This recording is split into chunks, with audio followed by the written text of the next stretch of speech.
Entre 1933 et 1945, le Troisième Reich entreprit l'un des programmes de construction les plus ambitieux, coûteux et techniquement avancés de l'histoire moderne.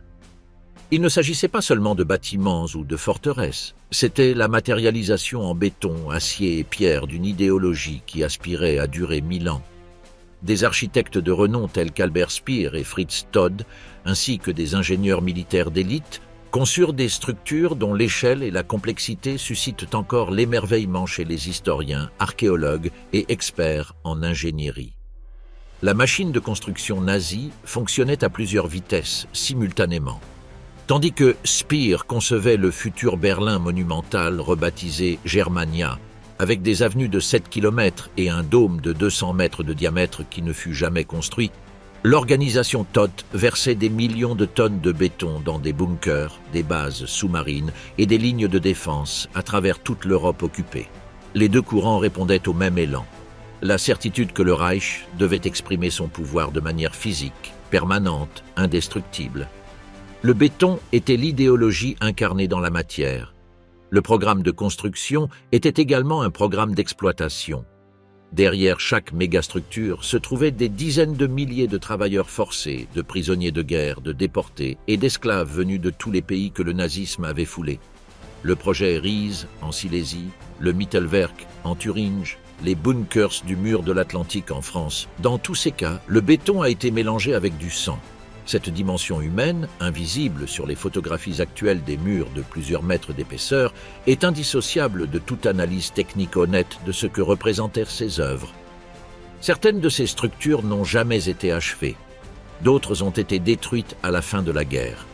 Mais beaucoup restent debout, enfouis sous des tonnes de terre, cachés dans des forêts, immergés sous la mer ou intégrés dans le paysage européen comme des cicatrices de pierre que le temps n'a pas réussi à effacer.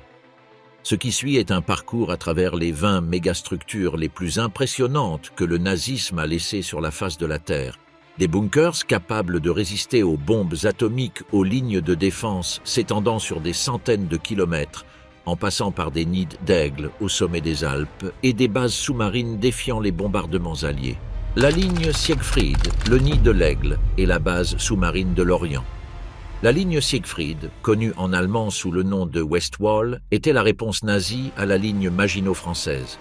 Une chaîne de plus de 18 000 bunkers, casemates, tranchées anti-chars, nids de mitrailleuses et obstacles en béton qui s'étendaient sur 630 km, depuis la frontière avec les Pays-Bas au nord jusqu'à la frontière avec la Suisse au sud. Sa construction a commencé en 1936 sous la supervision de l'ingénieur Fritz Todt et s'est intensifiée à partir de 1938, mobilisant plus de 500 000 travailleurs à son apogée. En seulement 2 ans, plus de 8 millions de tonnes de béton ont été coulées, en faisant le plus grand projet de construction entrepris par l'Allemagne à ce moment-là. Les structures individuelles du Westwall variaient considérablement en taille et en fonction. Les bunkers les plus petits étaient des positions simples pour un seul soldat avec une mitrailleuse, tandis que les complexes plus grands abritaient des batteries d'artillerie, des dépôts de munitions, des hôpitaux souterrains et des casernes pour des dizaines d'hommes. Les célèbres dents de dragon, des pyramides tronquées en béton disposées en rangées de 4 ou 5, formaient des barrières anti-chars qui parsèment encore les champs du Rhin-Palatinat, de la Sarre et de l'Alsace.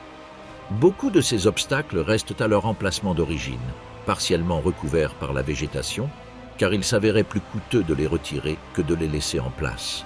Le design du Westwall a intégré les leçons apprises de la guerre précédente. Les bunkers les plus modernes de 1938 et 1939 disposaient de portes à double sas anti-gaz, de systèmes de filtration de l'air, d'une double compartimentation pour éviter qu'un seul obus ne neutralise toute la structure d'un coup, et de créneaux conçus pour offrir l'angle de tir maximum avec la moindre exposition au feu ennemi. Les calculs de l'épaisseur du béton étaient effectués en fonction du calibre de l'artillerie qui pourrait potentiellement être utilisé contre eux, avec des coefficients de sécurité qui, dans certains cas, doublaient le minimum nécessaire. La ligne Siegfried n'a jamais été pleinement opérationnelle dans le sens militaire classique. Son personnel a toujours été insuffisant et une partie de ses structures manquait d'armement permanent. Cependant, pendant la campagne de France en 1940, elle a rempli sa fonction psychologique en immobilisant les forces alliées sur le front occidental, tandis que la Wehrmacht menait son offensive à travers les Ardennes. En 1944 et 1945, lorsque les Alliés ont finalement dû l'affronter, la bataille du West Wall s'est avérée être l'une des plus coûteuses de la campagne d'Europe de l'Ouest, avec des dizaines de milliers de pertes des deux côtés. L'assaut sur le bunker 61 à Aix-la-Chapelle en octobre 1944 est devenu un affrontement emblématique. Une seule position en béton a tenu pendant des heures contre un bataillon entier d'infanterie américaine soutenu par des tanks. Aujourd'hui, des fragments de cette œuvre colossale restent dispersés tout au long de la frontière franco-allemande. Certains ont été convertis en monuments, d'autres en musées, et beaucoup ont simplement été absorbés par les forêts qui les entourent. Dans la région allemande de l'Eifel, un sentier balisé de plusieurs kilomètres longe une succession ininterrompue de bunkers, dents de dragon et structures de commandement, tout couverts de lichens et de lierre, dans un paysage oscillant entre ce qui est perturbant et sublime. À 1834 mètres d'altitude, perché sur le sommet du Kehlstein, dans les Alpes bavaroises, le Kehlsteinhaus est l'une des structures nazies les plus photographiées et visitées au monde. Construit entre 1937 et 1938 comme cadeau du parti nazi pour les 50 ans d'Adolf Hitler, l'œuvre a été commandée par Martin Bormann et réalisée par l'organisation Todt en un temps record de 13 mois, représentant l'un des plus grands défis d'ingénierie de l'Allemagne d'avant-guerre. Pour atteindre le sommet, les ingénieurs ont dû creuser 124 mètres de tunnels à travers la roche vivante des Alpes, installer un ascenseur en bronze et marbre de Carrare qui monte les derniers 124 mètres verticaux en quelques secondes et construire une route d'accès de 6,5 km avec 5 tunnels, plusieurs galeries et de nombreux murs de soutènement. Le tout dans une zone exposée aux tempêtes de neige, aux avalanches et aux températures extrêmes pendant la majeure partie de l'année. Plus de 3000 travailleurs ont participé à la construction et il est estimé qu'au moins 30 d'entre eux ont perdu la vie pendant les travaux. La route d'accès mérite une mention spéciale du point de vue de l'ingénierie. Pour la construire dans le délai imparti, 3 équipes de travail ont été utilisées, des explosifs de roche contrôlés de nuit avec une précision millimétrique pour éviter les avalanches et l'utilisation de béton avec des additifs spéciaux capables de durcir même à des températures sous zéro. Les équipes de forage ont travaillé dans des conditions de visibilité nulles pendant les tempêtes alpines, ne communiquant avec l'extérieur que par téléphone. La logistique d'approvisionnement en matériaux de construction à cette altitude et dans ce terrain a été, en soi, un exploit d'organisation sans précédent. Le résultat a été une maison de thé et un logement pour les visites officielles, avec une grande salle circulaire avec une cheminée en marbre rouge, une terrasse panoramique et des vues sur les Alpes autrichiennes et bavaroises. Curieusement, Hitler l'a très peu visité. Il souffrait du vertige et ne se sentait pas à l'aise à ces altitudes. Ce fut en revanche un lieu fréquenté par Eva Braun, Bormann et de nombreuses délégations étrangères qui étaient invariablement impressionnées par l'audace de la construction et du paysage. Le Premier ministre britannique Neville Chamberlain, qui a visité la région dans le cadre des négociations sur les Sudètes en 1938, n'a pas réussi à monter au Kehlsteinhaus, mais la grandeur du complexe d'Obersalzberg en général a influencé l'image intimidante qu'Hitler projetait vers ses interlocuteurs. À la fin de la guerre, les SS ont reçu l'ordre de détruire le bâtiment pour éviter qu'il ne tombe entre les mains alliées et qu'il puisse être utilisé comme symbole ou trophée. Les démolisseurs n'ont pas terminé leur tâche avant que les troupes américaines ne prennent le contrôle de la zone le 4 mai 1945. Le Kehlsteinhaus a été pillé par les soldats américains qui ont pris les objets personnels comme souvenirs, mais la structure est restée pratiquement intacte. Aujourd'hui, elle fonctionne comme un restaurant et un point touristique de premier ordre à Berchtesgaden, accueillant des centaines de milliers de visiteurs chaque année qui montent dans le bus spécial et l'ascenseur d'origine, maintenant restauré. Sur la côte bretonne de la France, la ville de Lorient abrite les vestiges de ce qui fut la plus grande base de sous-marins construite par la Kriegsmarine pendant la Seconde Guerre mondiale. Le complexe de Kéromane, nommé d'après le promontoire sur lequel il se trouve, a commencé à être construit en 1941 sous la direction de l'organisation Todt et a été achevé en 3 phases principales, connues sous les noms de Kéromane 1, 2 et 3. Son objectif était de protéger les sous-marins allemands des bombardements aériens alliés de plus en plus intenses, tout en menant leurs opérations dans l'Atlantique Nord.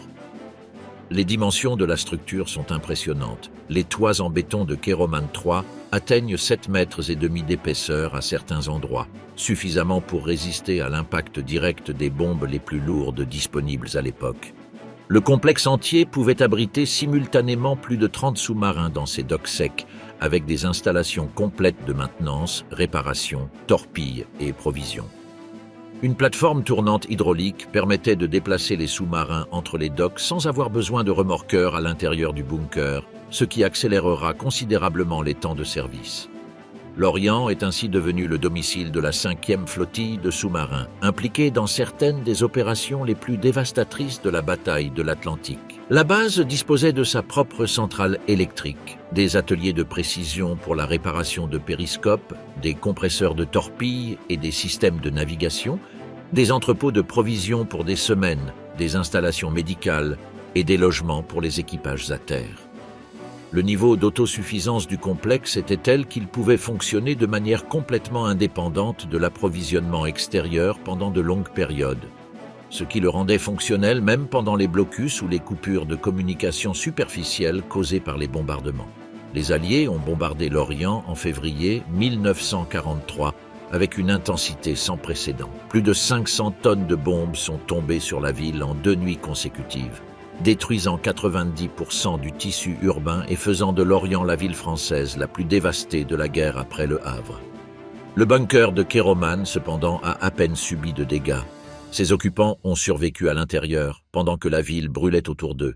Ce contraste brutal entre la destruction totale du tissu urbain et la survie intacte du bunker militaire a déterminé à jamais la morphologie de la ville. L'Orient a été reconstruite à partir de zéro dans les années 1950 selon des plans modernistes, tandis que le bunker nazi est resté inébranlable à son emplacement d'origine. Après la guerre, la France a tenté de démolir le complexe sans succès. Le béton s'est révélé trop résistant et les explosions auraient endommagé les structures reconstruites adjacentes. Certaines installations sont encore utilisées aujourd'hui par la Marine nationale française. Le Führerbunker de Berlin, le complexe Wolfschanze et le bunker U-Boat de Saint-Nazaire. Sous le jardin de la chancellerie du Reich, à 8 mètres de profondeur, fut construit entre 1943 et 1944 le bunker qui allait devenir le dernier théâtre des derniers jours du Troisième Reich. Le Führerbunker, composé de 2 niveaux et d'un total de 30 pièces, fut conçu pour résister à des bombardements directs et à des attaques au gaz. Ses murs en béton mesuraient entre 2,5 mètres et 4 mètres d'épaisseur, et le toit atteignait 3 mètres. Le complexe disposait de sa propre centrale électrique, d'un système de ventilation et de filtration de l'air, de réservoirs d'eau, d'une salle de communication et d'une salle d'opération. Le niveau supérieur du bunker, construit dans les années 1930 comme partie de la chancellerie originale, abritait des cuisines, des réfectoires et des logements pour le personnel de service. Le niveau inférieur, le Führerbunker proprement dit, contenait les chambres personnelles d'Hitler, la salle de conférence où se tenaient les réunions quotidiennes de situation, le bureau de propagande de Joseph Goebbels, des salles de communication et les appartements de plusieurs collaborateurs proches. L'ensemble formait un microcosme souterrain d'une densité humaine et psychologique extraordinaire durant les derniers mois de la guerre. La vie dans le bunker, durant les derniers mois de la guerre, était une étude de décadence et de négation de la réalité. Hitler s'installa définitivement dans le bunker le 16 janvier 1945, alors que les armées soviétiques avançaient depuis l'Est à une vitesse que le commandement allemand ne parvenait pas à stopper. Dans les salles de conférences souterraines, certaines des décisions les plus irrationnelles de la guerre furent prises. Des unités qui n'existaient déjà plus recevaient des ordres d'attaque. Des généraux qui signalaient l'impossibilité de la situation étaient destitués ou menacés d'exécution.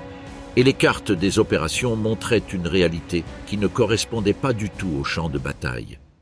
Les témoignages de ceux qui étaient là, des secrétaires aux généraux, décrivent une ambiance de plus en plus irréelle, des silences oppressants interrompus par des éclats de colère et une conviction collective difficilement soutenable mais tenacement maintenue que quelques miracles stratégiques pourraient inverser la situation. Le 30 avril 1945, avec l'armée rouge à quelques pâtés de maison de la chancellerie, Adolf Hitler se suicida dans une des pièces du bunker. Eva Braun, qu'il avait épousée la veille dans une cérémonie souterraine, dans une des salles communes, prit du cyanure. Leurs corps furent extraits dans le jardin de la chancellerie et brûlés, comme il l'avait ordonné. Quelques jours plus tard, l'armée rouge prit la chancellerie et explora le bunker. Les soviétiques trouvèrent des centaines de cadavres dans le complexe souterrain, dont les 6 enfants de Joseph Goebbels, empoisonnés par leur mère quelques heures avant. Le bunker fut partiellement détruit par les soviétiques en 1947 et 1959, et les dernières structures furent démolies lors de travaux de construction à Berlin-Est en 1988. Aujourd'hui, seul un panneau informatif discret et l'emplacement d'un parking d'un bloc résidentiel indiquent l'endroit exact où se termina le régime nazi. Dans les forêts de Masurie, en actuelle Pologne, anciennement en Prusse orientale, se trouve le plus grand quartier général de campagne d'Hitler, le Wolfschanz, ou Cachette du Loup. Construit en secret entre 1940 et 1941 par l'organisation Todt, le complexe occupait une surface de 2 km² et comptait plus de 80 structures, parmi lesquelles des bunkers, des casernes, des salles de conférence, une centrale électrique, un hôpital, un aérodrome et plusieurs kilomètres de voies ferrées. L'ensemble du complexe était entouré de 3 anneaux concentriques de sécurité, de champs de mines, de barbelés et de postes de garde permanents. L'accès aux différents anneaux nécessitait des cartes d'accès spécifiques et le cercle intérieur, où se trouvait le bunker personnel d'Hitler, n'était accessible qu'à une poignée de personnes. Le choix de l'emplacement n'était pas anodin. Les forêts de Masurie offraient une couverture naturelle contre la reconnaissance aérienne ennemie.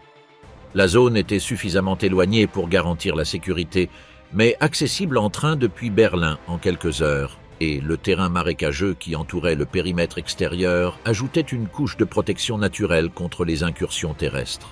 Le complexe était également totalement camouflé. Les structures en surface ressemblaient à des fermes et maisons rurales ordinaires, avec des toits en tôle peints en couleur terre et de la végétation plantée délibérément sur les toits en béton. Hitler résida à la Wolfschanz pendant plus de 800 jours entre 1941 et 1944, en faisant le centre névralgique de la direction de la guerre sur le front de l'Est. Depuis ici, il a coordonné l'opération Barbarossa, l'invasion de l'Union soviétique lancée le 22 juin 1941, la bataille de Stalingrad, les offensives estivales de 1942 et 1943, et des dizaines d'autres opérations militaires de grande envergure. Le bunker personnel d'Hitler dans le complexe a été progressivement renforcé à mesure que la guerre devenait défavorable pour l'Allemagne. En 1944, ces murs en béton atteignaient 8 mètres d'épaisseur et le toit 12 mètres, ce qui le rendait pratiquement indestructible avec les bombes disponibles à l'époque. Le poids de ces structures était tel qu'elles ont commencé à s'enfoncer lentement dans le sol marécageux de Masurie, nécessitant des travaux de fondation supplémentaires coûteux. C'est précisément à la Wolfschanz que, le 20 juillet 1944, le colonel Klaus von Stauffenberg a placé la mallette avec des explosifs qui a joué un rôle clé dans l'attentat le plus célèbre contre Hitler. La bombe a tué 4 personnes et blessé des dizaines, mais Hitler a survécu, en partie parce que la réunion s'est tenue ce jour-là dans un abri en bois plutôt que dans le bunker principal, et en partie parce qu'un des officiers présents a involontairement déplacé la mallette derrière une patte épaisse de la table de conférence. Lors de l'évacuation du complexe en novembre 1944, les Allemands l'ont partiellement fait exploser avec 54 000 kg d'explosifs. Cependant, la taille de la structure était telle que de nombreux murs et toits ont résisté aux explosions. Les vestiges de la Wolfschanz, recouverts de mousse et entourés de forêts silencieuses, restent l'un des sites historiques les plus visités de Pologne. À l'embouchure de la Loire, la ville portuaire de Saint-Nazaire abrite l'une des plus grandes bases de sous-marins de la Seconde Guerre mondiale, encore bien conservée. La base, construite entre 1940 et 1943 par l'organisation Todt avec de la main-d'œuvre forcée en provenance de toute l'Europe occupée, disposait de 14 docks couverts capables d'héberger simultanément 20 sous-marins de taille moyenne. La structure mesurait 300 mètres de long, 130 mètres de large et ses toits atteignaient 8 mètres d'épaisseur en béton armé, avec une masse totale de béton estimée à 480 000 mètres cubes. L'importance stratégique de Saint-Nazaire résidait dans sa position privilégiée. Depuis ici, les sous-marins de la Kriegsmarine pouvaient atteindre l'Atlantique Nord plus rapidement que depuis les ports allemands, réduisant considérablement le temps de transit et maximisant le temps effectif dans la zone d'opération. Pendant l'apogée de la bataille de l'Atlantique en 1942 et 1943, les U-boats basés à Saint-Nazaire ont coulé des centaines de navires alliés, mettant en grand danger les lignes d'approvisionnement entre le Royaume-Uni et l'Amérique du Nord. L'amiral Karl Dönitz, commandant de la force sous-marine allemande, a compris dès le début que la survie de ses navires entre les missions dépendait de ces installations couvertes. Le processus de construction de la base impliquait le détournement du fleuve Loire sur certains tronçons pour permettre l'accès des sous-marins aux docks, l'installation de grues capables de soulever les tourelles des U-boats pour des travaux de maintenance de la coque immergée et la construction d'un réseau de routes intérieures suffisamment large pour le transport de torpilles, de sections de coques et de moteurs diesel de grande taille. Les ateliers de réparation atteignaient un niveau de sophistication industrielle qui faisait de la base, en pratique, un chantier naval entièrement équipé, protégé sous le béton. En mars 1942, les Alliés ont mené l'opération Chariot, l'un des raids de commando les plus audacieux de la guerre.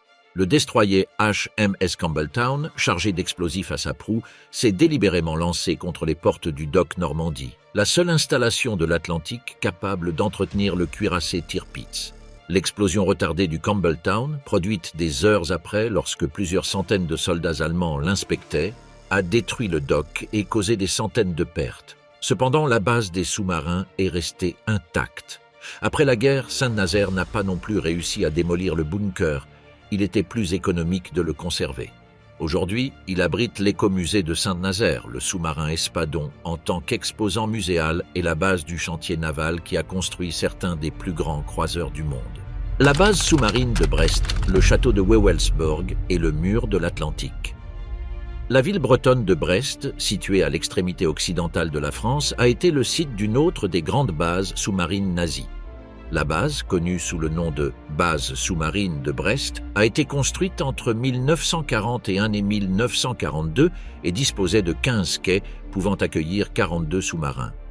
Ces toits en béton, d'une épaisseur allant jusqu'à 9 mètres, ont été conçus pour résister aux attaques des bombardiers alliés, qui, à mesure que la guerre avançait, augmentaient en nombre et en capacité de leurs charges explosives. Le choix de Brest comme site d'une grande base sous-marine répondait à sa géographie. C'est le port le plus occidental de la France continentale, ce qui signifiait que les sous-marins pouvaient s'éloigner du canal de la Manche, dominé par l'aviation et la marine britannique, et atteindre l'océan Atlantique en quelques heures. L'organisation intérieure de la base de Brest était un modèle d'efficacité industrielle souterraine. Chaque quai était attribué à une équipe permanente de techniciens spécialisés qui connaissaient parfaitement le type de sous-marin qu'ils devaient entretenir, l'historique des pannes précédentes et les protocoles de préparation de chaque mission. Un système de rails intérieurs permettait de transporter les torpilles depuis les entrepôts jusqu'au quai sans avoir à s'exposer à l'extérieur, et un système hydraulique de portes compartimentait le bunker en sections étanches qui pouvaient être isolées en cas d'inondation ou d'impact de bombe. Brest a été soumise à l'un des sièges les plus longs de la campagne de France occidentale. Après le débarquement allié en Normandie en juin 1944, les forces américaines ont encerclé la ville et ont commencé un siège qui a duré 43 jours. Les défenseurs allemands, commandés par le général Hermann Ramke, ont résisté avec une ténacité qui a surpris le commandement allié et a eu un coup dévastateur pour toutes les parties. Lorsque Brest est finalement tombée le 18 septembre 1944, presque toute la ville avait été détruite, tant par les bombardements alliés que par les démolitions ordonnées par la garnison allemande avant de se rendre. Le port a été complètement inutilisable. Le bunker sous-marin, cependant, est resté pratiquement intact et a été capturé par les troupes américaines comme l'une des rares structures debout dans un paysage de ruines.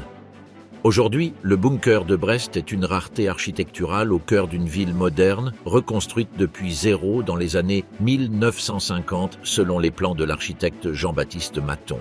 Sa masse de béton coexiste avec des blocs résidentiels d'après-guerre et ses quais ont été partiellement reconvertis pour abriter une marina sportive et des espaces culturels, y compris le sous-marin Flore en tant que musée et une salle de concert de renommée internationale, connue pour son acoustique exceptionnelle.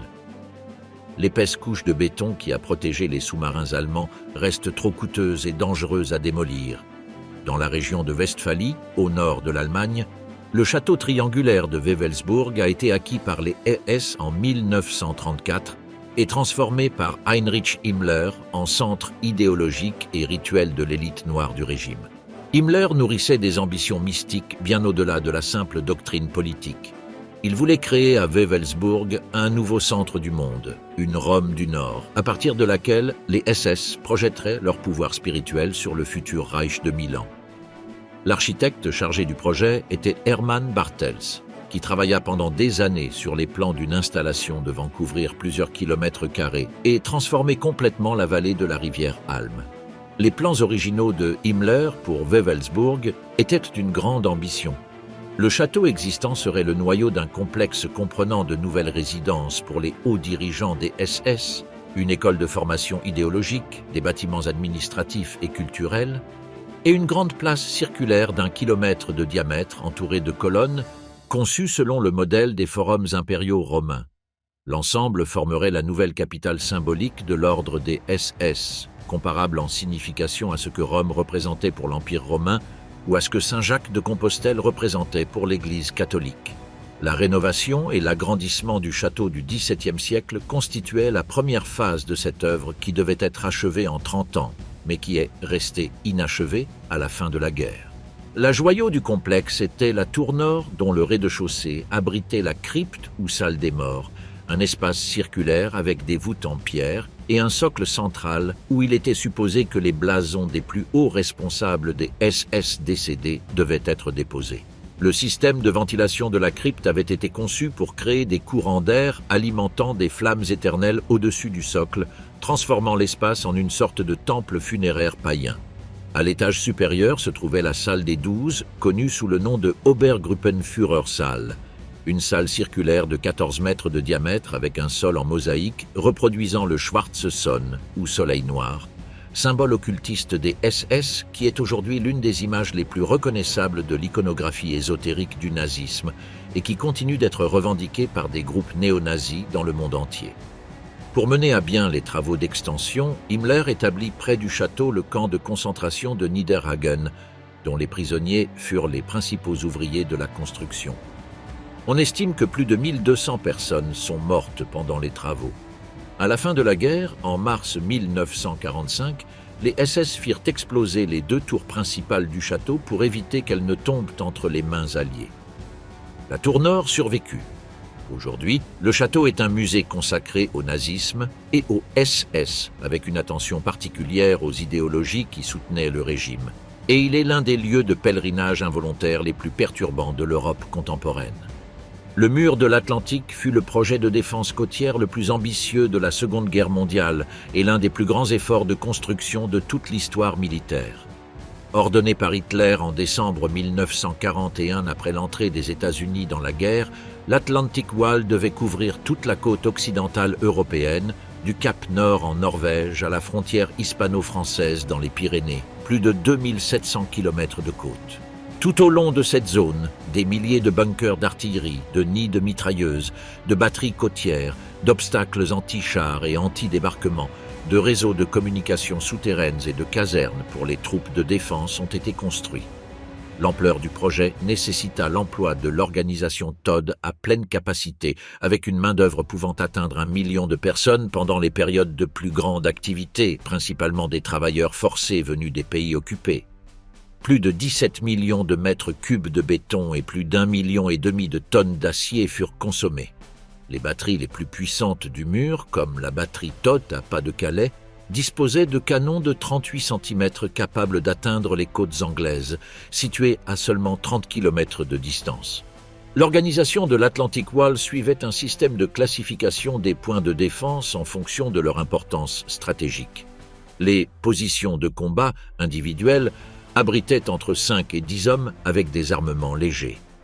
Les nids de résistance regroupaient plusieurs positions de combat autour d'un élément central, généralement une batterie de mortiers et d'artillerie légère. Les groupes de soutien étaient des complexes plus grands capables de se défendre de manière autonome pendant plusieurs jours. Enfin, les groupes forts intégraient plusieurs groupes de soutien dans une zone tactique cohérente, capable de résister à des attaques de niveau divisionnaire. Cette hiérarchie déterminait à la fois l'épaisseur du béton utilisé et le niveau d'équipement et d'effectifs. Le point le plus fortement défendu du mur était précisément la zone du Pas-de-Calais, où les Allemands s'attendaient à ce que le débarquement allié ait lieu, convaincus en partie par l'opération de tromperie alliée connue sous le nom d'opération Fortitude, qui utilisa une armée fantôme de véhicules gonflables et de fausses transmissions radio pour maintenir l'illusion que l'attaque viendrait par le point le plus court du canal. Lorsque le débarquement arriva enfin le 6 juin 1944 en Normandie, le mur montra à la fois sa force et ses faiblesses. Sur les plages d'Omaha Beach, les bunkers allemands causèrent des milliers de pertes alliées en quelques heures, tandis que sur d'autres plages, la défense s'effondra relativement rapidement. Les vestiges du mur de l'Atlantique sont aujourd'hui objets d'études, de tourisme historique et, dans certains cas, de protection du patrimoine. Les tours à flux antiphobes, la batterie Todd de Pas-de-Calais. Les tours anti-aériennes, ou Flakturm, étaient l'une des créations les plus uniques et spectaculaires de l'architecture militaire nazie. Conçues par Friedrich Thams à la demande de Hitler en 1940, après les premiers bombardements alliés sur Berlin, ces gigantesques tours en béton armé servaient un double objectif.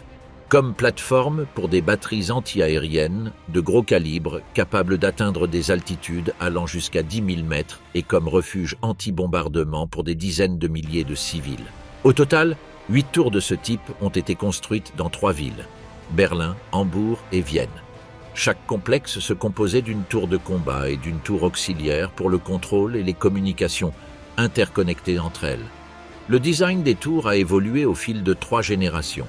Les tours de première génération, comme celle de Berlin Zoo, étaient des prismes rectangulaires à plan carré de 70 mètres de côté et 39 mètres de hauteur. Celles de deuxième et troisième génération adoptaient des plans plus compacts et des tours circulaires qui optimisaient l'angle de tir des batteries. Sur le toit de chaque tour de combat, 4 tourelles avec des canons antiaériens à double canon de 12,8 cm étaient installées, capables de tirer des projectiles de 26 kg à une cadence de 4 tirs par minute par canon. Dans les étages intermédiaires de la façade, des batteries de canons plus légers de 20 et 37 mm étaient installées pour la défense à courte portée. L'ensemble formait une bulle de feu virtuellement impénétrable pour les bombardiers de l'époque. À l'intérieur, les étages inférieurs abritaient jusqu'à 25 000 civils pendant les attaques, avec des lits, une infirmerie, de l'eau, des provisions pour plusieurs semaines et des générateurs propres qui garantissaient l'indépendance énergétique même si toute la ville restait sans approvisionnement. À Berlin, les tours accueillaient également des dépôts des collections du Musée d'histoire naturelle, de la Galerie nationale et d'autres musées, les protégeant ainsi des bombardements. L'hôpital du Zoo de Berlin a déplacé une partie de ses patients critiques dans la tour pendant les pires moments de la bataille. Cette dualité de fonctions, refuge civil et armes de guerre, n'a pas d'équivalent dans l'architecture militaire de toute autre puissance en conflit. Les tours anti-aériennes ont été construites pour durer. Leurs fondations profondes et leurs murs en béton massif les ont rendues pratiquement indestructibles. Après la guerre, les Alliés ont tenté de démolir plusieurs d'entre elles sans succès. Les explosions n'ont endommagé que les structures adjacentes. Celles qui ont survécu ont été reconverties pour des usages aussi variés que des aquariums tropicaux, des salles de concert de renommée mondiale, des centres d'art contemporains et des stations de télécommunications. La Flakturm de Hambourg-Wilhelmsburg a été recouverte de terre et forme aujourd'hui un monticule vert dans le paysage suburbain. Celle de Vienne au Garten reste intacte et visible à des kilomètres à la ronde, un rappel de pierre incrusté dans le tissu résidentiel d'une ville baroque. Près de Hodingen, dans le Pas-de-Calais, la batterie Todt a été la plus grande batterie d'artillerie côtière construite par les Allemands sur la côte atlantique française. Baptisée du nom de l'ingénieur Fritz Todt, décédé dans un accident d'avion en 1942, la batterie était équipée de 4 pièces d'artillerie de 38 cm de calibre, du même type que celle armant les cuirassés de classe Bismarck de la Kriegsmarine, installés dans 4 casemates individuelles en béton massif. Chaque canon était capable de tirer des projectiles allant jusqu'à 800 kg à une distance maximale de 55 km, ce qui lui permettait d'atteindre confortablement la côte anglaise du comté de Kent. Les casemates protégeant ces pièces étaient des constructions monumentales. La plus grande, la casemate 4 abritant le canon Anton, mesurait 70 mètres de longueur, 42 de largeur et 30 de hauteur, avec des murs en béton épais de 3,5 mètres sur les flancs et plus de 3 mètres au plafond. Chaque casemate était en elle-même un bâtiment de plusieurs étages avec une salle d'opération, un dépôt de munitions capable de contenir des centaines de projectiles, des casernes pour les 150 hommes de l'équipage, un générateur électrique indépendant, un système de ventilation forcée pour dissiper les gaz des tirs et une connexion souterraine avec le poste de commandement central de la batterie.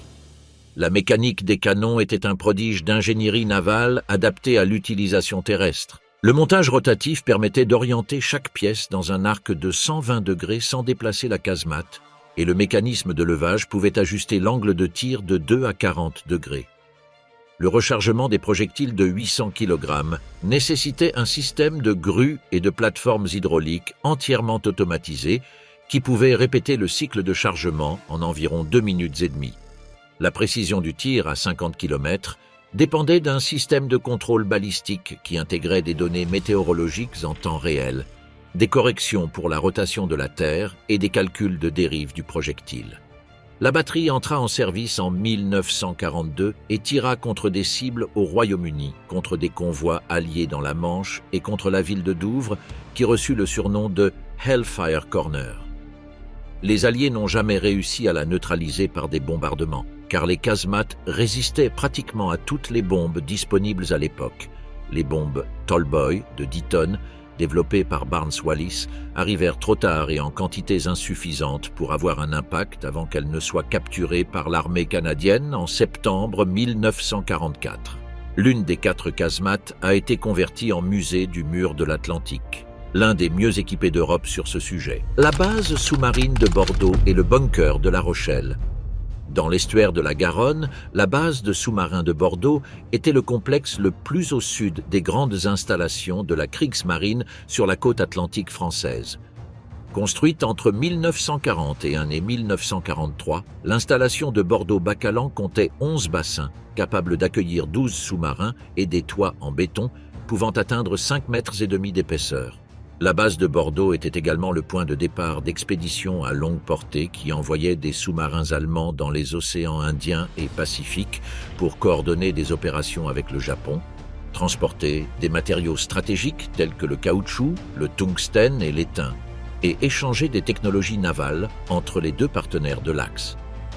C'est à Bordeaux que, en décembre 1942, eut lieu l'opération Frankton, menée par un petit groupe de Royal Marines connu sous le nom de Cockleshell Heroes. 10 hommes, dans 5 kayaks, partirent d'un sous-marin britannique et naviguèrent pendant plusieurs jours dans l'estuaire de la Garonne pour placer des mines magnétiques sur les coques de cargos amarrés au port de Bordeaux. L'opération endommagea plusieurs navires et montra la vulnérabilité des bases côtières face à des méthodes d'infiltration non conventionnelles. Seuls 2 des 10 commandos réussirent à s'échapper vivants. Les autres furent capturés et exécutés conformément à l'ordre des commandos de Hitler, qui ordonnait l'exécution sommaire de tous les opérateurs spéciaux alliés capturés, indépendamment de leur statut de combattants en uniforme. Après la guerre, la base de Bordeaux ne put être démolie et la solution fut la même qu'ailleurs. Une intégration urbaine. Aujourd'hui, le bunker de Bacalan fait partie d'un ambitieux projet de régénération du front de mer bordelais, avec des musées, des espaces culturels, un centre de design et un port de plaisance qui coexistent avec la masse de béton nazi comme si elle avait toujours fait partie du paysage. La tension visible entre l'architecture d'après-guerre et la masse du bunker a suscité des réflexions urbanistiques considérables sur la manière dont les villes absorbent, redéfinissent ou coexistent simplement avec les vestiges de leur histoire la plus sombre. Le cas de Bordeaux est particulièrement illustratif car la ville, reconnue par l'UNESCO comme patrimoine mondial pour son architecture du XVIIIe siècle, a dû intégrer l'une des structures militaires les plus brutales du XXe siècle dans un environnement d'une élégance singulière. Le contraste entre les façades néoclassiques du centre historique et la masse brute du bunker, séparée par seulement quelques centaines de mètres, est l'un des juxtapositions architecturales les plus inquiétantes de l'Europe occidentale. La Rochelle occupe une place particulière dans l'histoire de la Seconde Guerre mondiale en tant que l'un des poches ou enclaves côtières que les Allemands ont maintenues jusqu'aux derniers jours de la guerre. Lorsque la libération de la France a balayé la plupart des garnisons allemandes en 1944, l'amiral Ernst Schirlitz a refusé de se rendre et a maintenu la ville sous contrôle allemand jusqu'au 8 mai 1945, jour de la capitulation définitive du Reich. La base de sous-marins de La Rochelle, construite sur l'île de la Palisse entre 1941 et 1943, était le cœur de cette résistance. Avec 10 bassins et des toits en béton allant jusqu'à 4 mètres d'épaisseur, la base a abrité la 7e flottille de sous-marins pendant les années les plus actives de la guerre sous-marine. La poche de La Rochelle était un phénomène unique. Une garnison allemande de 119 000 soldats, avec son commandant, ses structures de commandement et ses installations militaires intactes, encerclée mais non assiégée par des forces de la résistance française et des unités alliées qui considéraient plus sage de la contenir que de l'attaquer. Pendant les derniers mois de la guerre, la poche fonctionnait presque comme un État dans l'État, avec sa propre monnaie en circulation, son système de rationnement, ses publications militaires et ses rituels quotidiens de commandement. Le tout alors que la guerre se décidait à des centaines de kilomètres à l'est. Ce qui distingue La Rochelle d'autres bases atlantiques est l'état exceptionnel de conservation dans lequel elle est arrivée à la fin de la guerre. N'ayant pas été bombardée avec l'intensité subie par Brest, Lorient ou Saint-Nazaire, la ville historique et la base navale sont restées pratiquement intactes à l'armistice.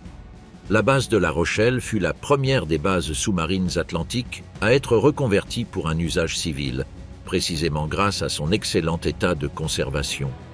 La marine française l'utilisa pendant des décennies et aujourd'hui ces bassins abritent à la fois des activités navales, militaires et civiles, ainsi que des espaces d'exposition qui documentent l'histoire de la base et de la poche de La Rochelle.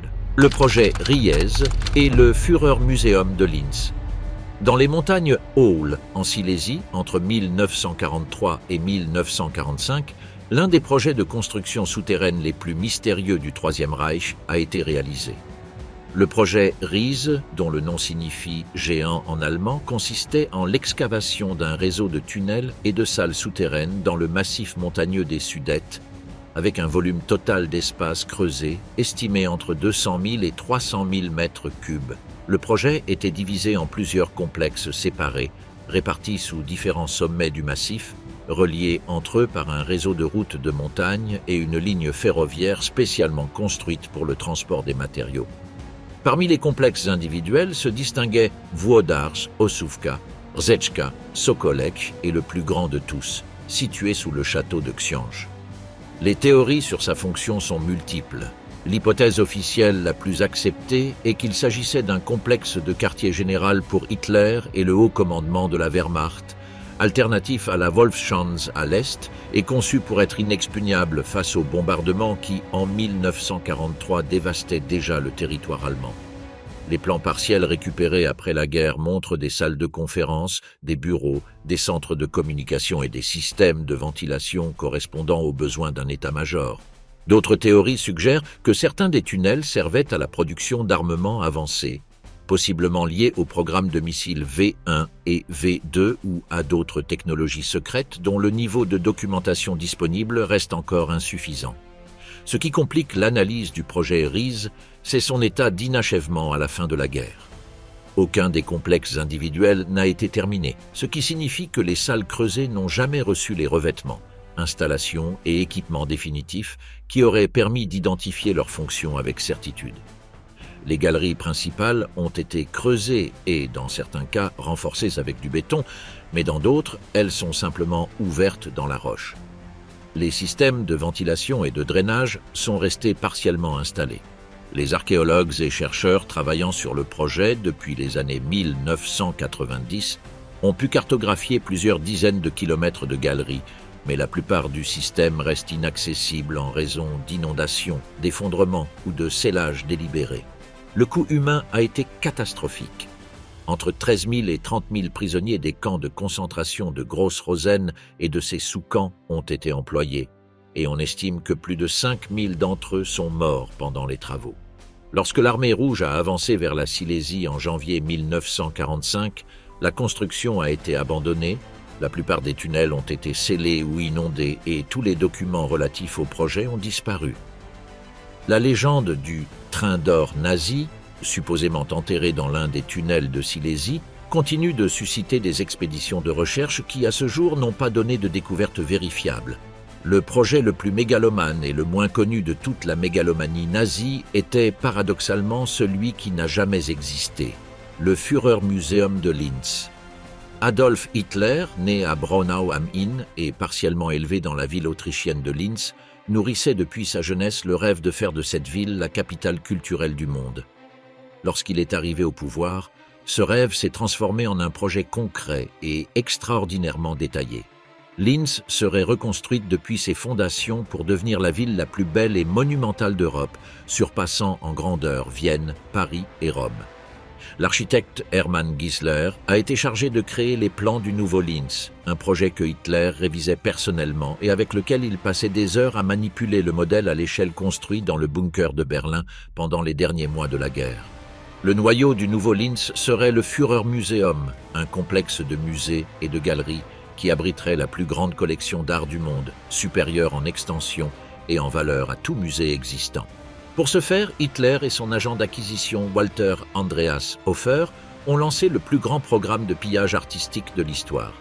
Des peintures de Vermeer, Raphaël, Rembrandt, Rubens, Léonard et des centaines d'autres maîtres ont été confisquées à des musées et à des collections privées à travers toute l'Europe occupée. On estime que plus de 8000 œuvres d'art de premier plan étaient destinées au Führermuseum lorsque la guerre s'est terminée. Les registres du Sonderauftrag Linz, ou Mission spéciale Linz, le programme officiel d'acquisition d'art pour le musée, documentent des transactions en France, aux Pays-Bas, en Belgique, en Pologne, en Italie et dans les territoires soviétiques occupés. Le mécanisme du pillage était complexe et multiforme. Certaines œuvres ont été achetées à des prix dérisoires sous une pression évidente. D'autres ont été directement confisquées à des propriétaires juifs dans le cadre de l'arianisation des propriétés. D'autres encore ont été réquisitionnées dans des musées nationaux des pays occupés sous prétexte qu'elles seraient protégées des bombardements. Et certaines, enfin, ont tout simplement été volées sans aucun effort pour maintenir les apparences légales. Le Einsatzstab Reichsleiter Rosenberg, l'organisme officiel du parti chargé de la confiscation des biens culturels, a agi dans tous les territoires sous contrôle allemand avec une systématicité qui témoigne de l'ampleur industrielle du pillage. Pour abriter ces œuvres, en attendant la construction du musée, les nazis ont mis en place un système de dépôts souterrains à différents endroits en Autriche et dans le sud de l'Allemagne. La mine de sel d'Altaussee, dans la région de Salzkammergut en Autriche, a été le principal dépôt des œuvres destinées à Linz. Plus de 6500 peintures et sculptures, parmi lesquelles le triptyque de Jan van Eyck, l'agneau mystique volé à Gand, le Vermeer préféré de Hitler, et l'autoportrait de Rembrandt qui avait appartenu à la famille Rothschild. Les galeries de sel maintenaient des conditions optimales de température et d'humidité pour la conservation des œuvres. Lorsque la guerre touchait à sa fin, le Gauleiter local August Heygruber ordonna que les mines soient détruites avec leur contenu à l'aide de charges explosives déguisées en blocs de marbre. Le plan fut saboté par des mineurs locaux dirigés par l'inspecteur des mines Emmerich Pöschmüller, qui désactivèrent les charges explosives au péril de leur vie, sauvant ainsi des collections qui, autrement, auraient disparu à jamais.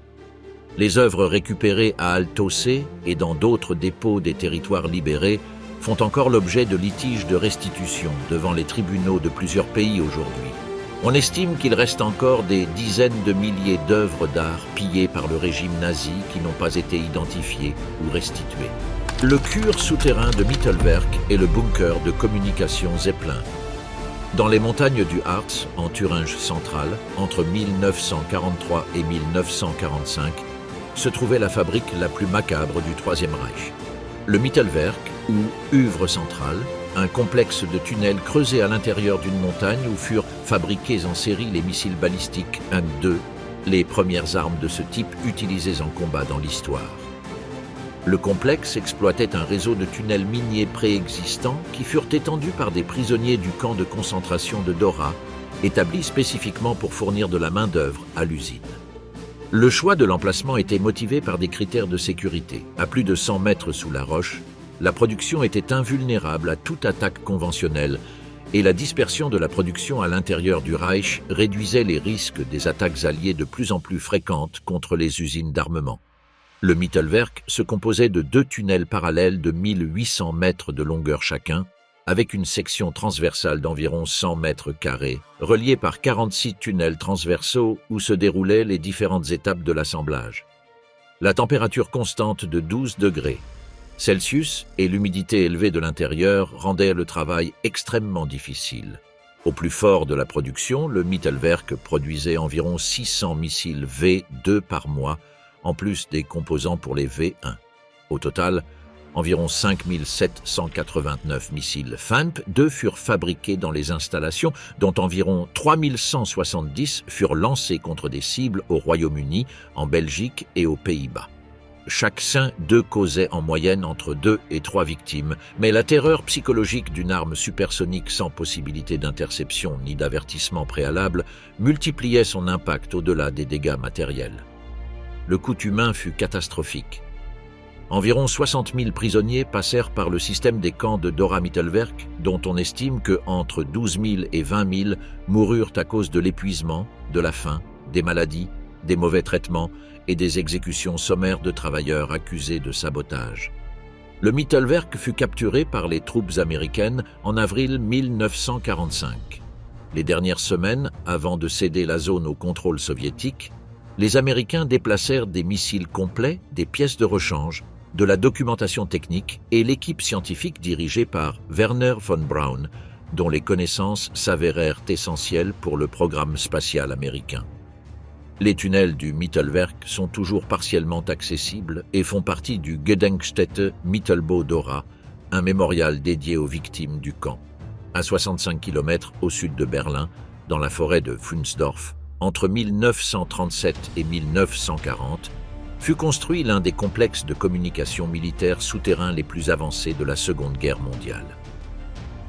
Le projet Zeppelin était le centre de communication du haut commandement de la Wehrmacht et fonctionnait comme le système nerveux central de l'effort de guerre allemand. Le complexe se composait de 2 bunkers principaux interconnectés, avec une profondeur de 12 à 14 mètres, des murs en béton d'une épaisseur allant jusqu'à 2 mètres et une superficie totale de plusieurs milliers de mètres carrés répartis sur plusieurs étages. Le projet Zeppelin disposait d'équipements radio de dernière génération capables de communiquer avec des unités militaires sur tous les fronts d'Europe, d'Afrique du Nord et de l'océan Atlantique. Ces installations comprenaient des salles de chiffrement où fonctionnaient les machines Enigma, des stations de diffusion, des centraux téléphoniques à haute capacité, des salles de cartes mises à jour en temps réel et des quartiers pour les officiers de garde.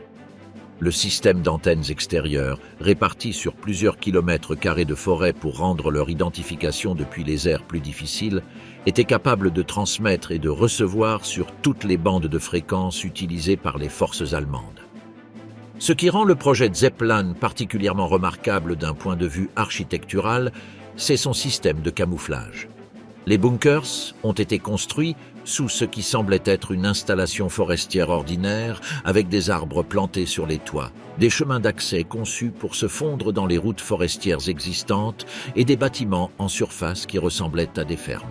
Les photographes de reconnaissance aériens alliés mirent un certain temps à identifier la véritable nature de l'installation.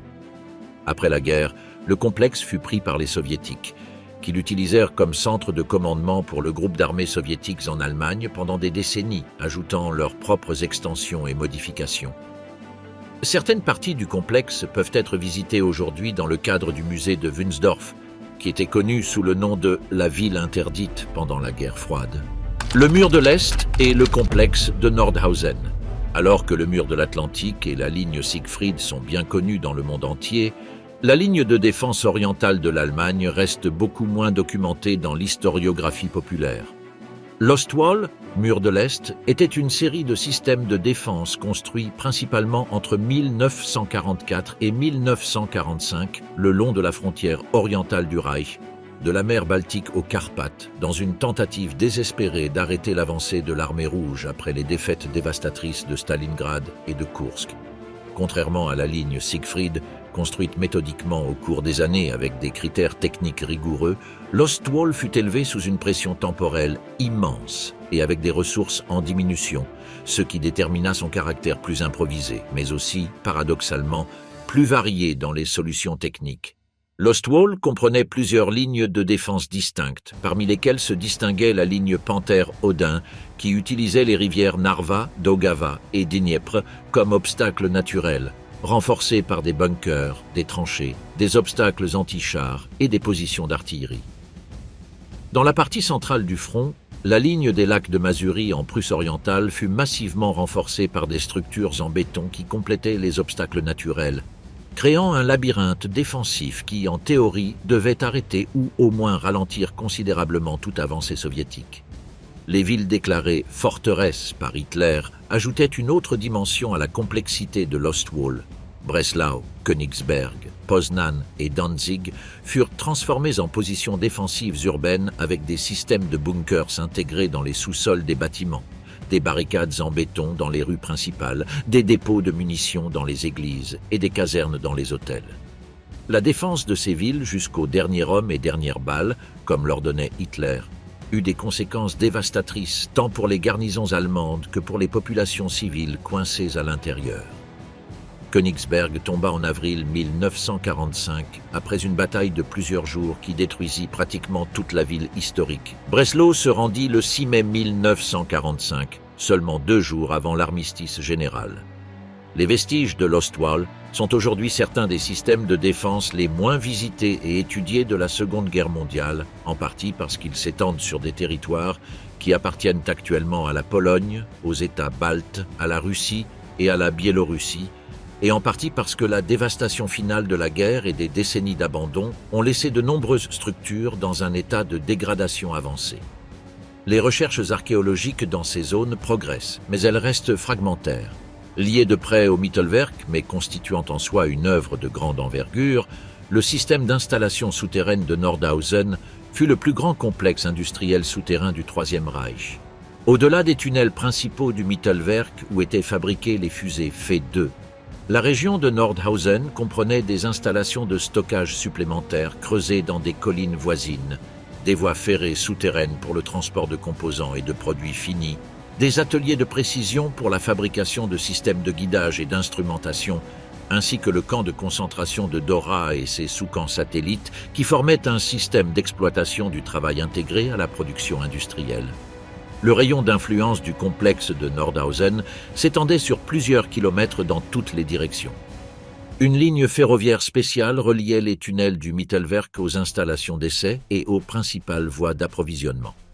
Des dépôts de carburant pour moteurs de fusée, des entrepôts d'oxygène liquide, des installations de peinture et d'étanchéité des fusées, ainsi que des laboratoires de contrôle de qualité complétaient un écosystème industriel entièrement souterrain ou camouflé. L'échelle de l'infrastructure logistique nécessaire pour soutenir la production mensuelle de centaines de missiles balistiques rivalisait avec celle de certaines des plus grandes usines automobiles de l'époque, avec la différence radicale que tout cela fonctionnait avec du travail forcé et était enterré sous une montagne. Après la capture du complexe par les Américains en avril 1945, les ingénieurs américains furent stupéfaits par ce qu'ils trouvèrent. Les fusées V2 empilées dans les tunnels et les équipements de production surpassaient de nombreux aspects ce que l'industrie américaine était capable de produire à l'époque. L'opération Paperclip, classifiée pendant des décennies, transféra plus de 100 scientifiques allemands aux États-Unis, avec Werner von Braun à la tête. Ces connaissances posèrent les bases du programme spatial américain qui enverrait des astronautes sur la Lune en 1969. Le complexe lui-même fut partiellement détruit par les Soviétiques après que la zone fut passée sous leur contrôle, mais les tunnels principaux survivent comme partie du mémorial Mittelbau-Dora. Le Berghof est le complexe d'Obersalzberg. Dans la montagne d'Obersalzberg, dans les Alpes bavaroises près de Berchtesgaden, s'est développé entre 1933 et 1945 l'un des complexes résidentiels et gouvernementaux les plus extraordinaires du Troisième Reich. Ce qui avait commencé comme la modeste maison de campagne d'Hitler, le Berghof, s'est progressivement transformé en un vaste complexe comprenant la résidence principale, agrandi plusieurs fois pour atteindre plus de 30 chambres avec vue panoramique sur les Alpes, la résidence de Martin Bormann, un hôtel pour les visites officielles devenu le Platterhof, la villa Göring pour le maréchal de l'air, la résidence de Rudolf Hess, plusieurs bâtiments auxiliaires, des postes de garde et une route privée d'accès surveillée à chaque point. C'est depuis le Berghof que certaines des décisions les plus importantes de la période 1933 à 1941 ont été prises. Hitler reçut ici Chamberlain en septembre 1938, lors des négociations de Munich, dans une réunion dont l'atmosphère de pression psychologique contribua à la capitulation britannique face aux exigences allemandes sur les Sudètes. Le chef des SS hongrois, Miklos Horthy, le duc de Windsor, et des dizaines de chefs d'État et de gouvernement européens furent reçus au Berghof dans un décor soigneusement conçu pour transmettre un sentiment de pouvoir, de sécurité et de permanence. La grande fenêtre panoramique de la salle de réception, d'une largeur de 9 mètres, pouvait être mécaniquement repliée pour transformer la pièce en une terrasse ouverte sur le paysage alpin. Un effet théâtral délibéré destiné à impressionner les visiteurs. Le système de tunnels sous Obersalzberg, principalement construit entre 1943 et 1945, constitue une mégastructure à part entière. Avec plus de 4 km de galeries creusées à différents niveaux sous la montagne, le système reliait tous les principaux bâtiments par un réseau permettant de se déplacer entre eux sans sortir à l'extérieur. Les galeries principales mesuraient 4 mètres de largeur et 3 de hauteur, suffisantes pour le passage de véhicules, et étaient équipées d'électricité, de téléphones, d'eau courante et de ventilation. Le bunker personnel d'Hitler sous le Berghof comprenait des salles de conférence, des chambres, des salles de bain et une salle de cartes comparable en équipement à celle de la Wolfschanze. Le 25 avril 1945, 318 bombardiers Lancaster de la Royal Air Force anéantirent Obersalzberg dans une opération visant à détruire le dernier bastion de la direction nazie.